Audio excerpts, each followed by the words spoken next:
नमस्कार, आप देख रहे हैं कंट्री इनसाइड न्यूज। मैं हूं सौरभ निगम। आज कंट्री इनसाइड के गेस्ट पैनल पर हमारे साथ मौजूद हैं साबाद क्षेत्र के बीजेपी के युवा कर्मठ नेता संजय कुमार मिश्रा जी, जो कोरोना काल से लेकर अब तक युवाओं के साथ हैं, क्षेत्रवासियों के साथ हैं। चाहे किसी प्रकार की मदद हो, ये 24 घंटे तैयार रहते हैं युवा से लेके बुजुर्गों की मदद करने के लिए। चाहे राशन की बात हो, चाहे वैक्सीनेशन की बात हो, चाहे जागरूकता की बात हो, हम बात करेंगे। संजय जी, बहुत बहुत स्वागत है आपका कंट्री इनसाइड न्यूज में। धन्यवाद धन्यवाद। सर, जितिन राम मांझी ने एक बयान दिया है ब्राह्मणों को लेकर। उसको हम गाली कहें या कुछ भी कहें, मगर बहुत गलत बयान दिया है, अमर्यादित शब्दों का यूज किया है। तो उसके बारे में आपका क्या कहना है कि जितिन राम मांझी ने क्यों कहा है? देखिए, जीतन राम मांझी जी को लाइमलाइट में रहने का उनका ऑलवेज ये रहता है।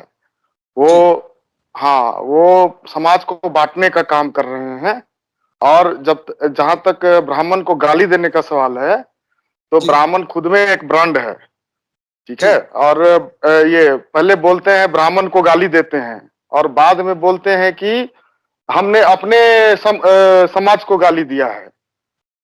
तो अपना बचाव के लिए अपने समाज को भी गाली देते हैं, पहले ब्राह्मण को गाली देते हैं, और समाज में वो खुद हैं।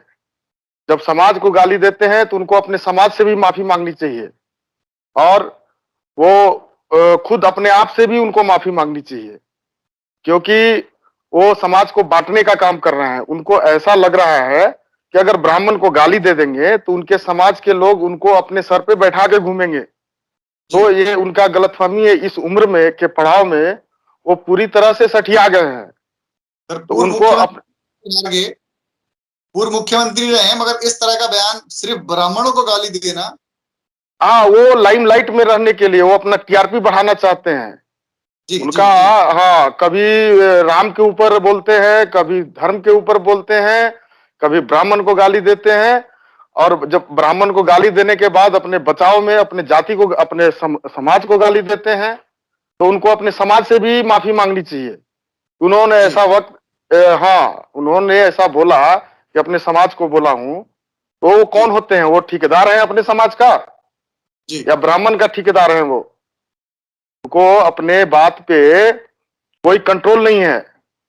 अपने बचाव में अपने समाज को भी लपेट लेते हैं। ये तो सब आपको नहीं चलेगा। लगता है संजय जी कि ये जानबूझकर बयान दिया जाता है, सोची समझी साजिश के तहत, या अगर हम कहें? हाँ हाँ हाँ हाँ, ये इनका हमेशा सुर्खियों में रहने का एक तरीका है कि कुछ भी बोल के आप सुर्खियों में अपने आप को रखें।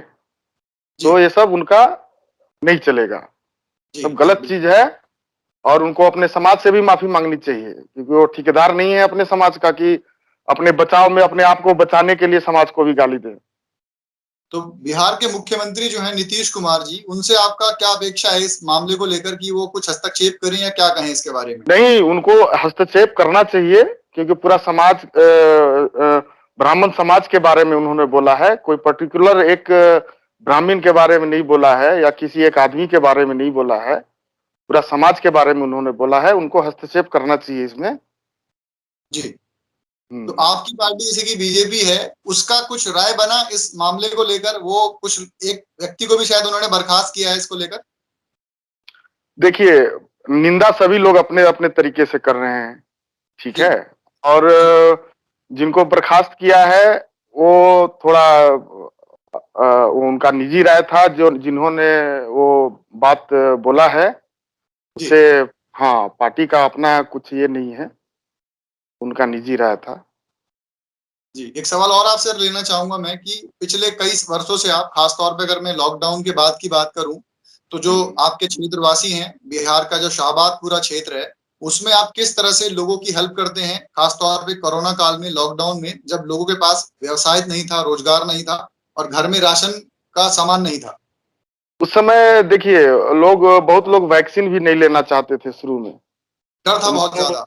हाँ, नजर उनको बंद। मोटिवेट किया गया वैक्सीन लेने के लिए, कि आप जी वैक्सीन लीजिए, ये फायदेमंद है। और बाद में लोगों ने इस बात को माना, उन्होंने लिया। जी और अभी करीब करीब मैक्सिमम वैक्सीनेशन हो चुका है।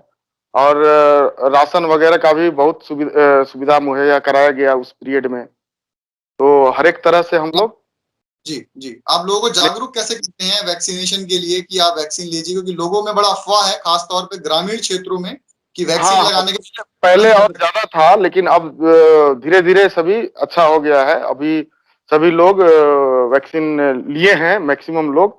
और जो लोग नहीं लिए हैं वो भी ले रहे हैं, उनको कन्विंस करके हम लोग ये करा रहे हैं जी, और अभी वैक्सीनेशन। तीसरी लहर की आने की संकेत मिल रहे हैं। ओमिक्रॉन के काफी सारे केसेस भारत में भी आ चुके हैं और हाँ बिहार में भी कोई पॉजिटिव केस नहीं आया है ओमिक्रॉन का, क्लियर कट केस नहीं आया है, संभावित केस ही दिखाई दे रहे हैं। तो हाँ। अगर तीसरी लहर आती है, फिर से अगर लॉकडाउन होता है या लोग ऑफिस जाना बंद करते हैं, उनके पास जो खास तौर पे मेहनत मजदूरी वर्ग है, उनको पैसे की दिक्कत होगी, राशन की दिक्कत होगी, उनके लिए आपने कुछ मदद के बारे में सोचा है? नहीं, सरकार पूरी तरह से इसके लिए रेडी है। और जी हमारे माननीय मंगल पांडे जी, स्वास्थ्य मंत्री जी, उन्होंने जी पूरी तरह से तैयारी कर रखी है। और रोज एवरीडे इस पे काम जी चल रहा है कि बिहार में फिर से ऐसा ओमिक्रॉन का प्रकोप नहीं हो। और स्वास्थ्य नहीं विभाग, हाँ, पूरा तरह से इस पे वर्क कर रहा है जी, हर एक यदि जगह। हैं सर केसेस आते हैं और संख्या बढ़ती है या लॉकडाउन या आंशिक लॉकडाउन की स्थिति आती है, तो जो जी, कमजोर वर्ग, जो मजदूर वर्ग है, उसके लिए आपने कुछ सोचा हुआ है? जैसे आप काफी समय से सर्विस करते आ रहे हैं, लोगों के लिए सेवा करते आ रहे हैं। नहीं, फिर से उन लोगों को सभी सुविधा दी जाएगी, जिसके लिए हर एक तरह से हम लोग तैयार हैं। और किसी जी तरह का बिहार में खासकर कोई दिक्कत नहीं होगी। और जी इस लहर से अगर आती भी है तो, लेकिन जी अभी जी तक बिहार में इसका एक भी मरीज नहीं मिला है। और पूरी तरह से वैक्सीनेशन भी चल रहा है। जी। जी। तो आने वाले समय में जो लोग हैं जिन्होंने वैक्सीन नहीं ली है या जो ओमिक्रॉन से बचाव के तरीके हैं, उसके लिए आप अपने क्षेत्रवासियों और बिहार वासियों से कोई अपील करना चाहेंगे कि वो मास्क, सैनिटाइजर का यूज करें? एकदम एकदम जैसा पहले था अभी भी मास्क जरूरी है। और सैनिटाइज करना भी जरूरी है। और उस पर ध्यान दें, भीड़ भाड़ से बचें। और कोई भी ज्यादा भीड़ लगाने का कोई भी फंक्शन में किसी चीज में जरूरत नहीं है। अपने आप को अभी सुरक्षित रखें। ये मेरी पूरे अपने बिहार वासियों से, अपने शाहबाद वासियों से मेरी यही अपील है। जी जी जी। तो ये थे हमारे साथ संजय जी, बात करने के लिए आपका बहुत बहुत धन्यवाद कंट्री साइड के लिए। और साथ ही दर्शकों, ये थे हमारे साथ संजय कुमार मिश्रा जी, जो बीजेपी के युवा कर्मठ नेता हैं। क्षेत्रवासियों के लिए तो तैयार रहते ही हैं, इन्होंने भी अपील की है कि ओमिक्रॉन से अगर बचना है तो आपको सोशल डिस्टेंसिंग का पालन करना होगा, मास्क यूज करना होगा और सैनिटाइजर यूज करना होगा, जो कि पहली और दूसरी लहर के समय में लोग करते आए थे। संजय जी, आपका बात करने के लिए बहुत बहुत धन्यवाद। धन्यवाद।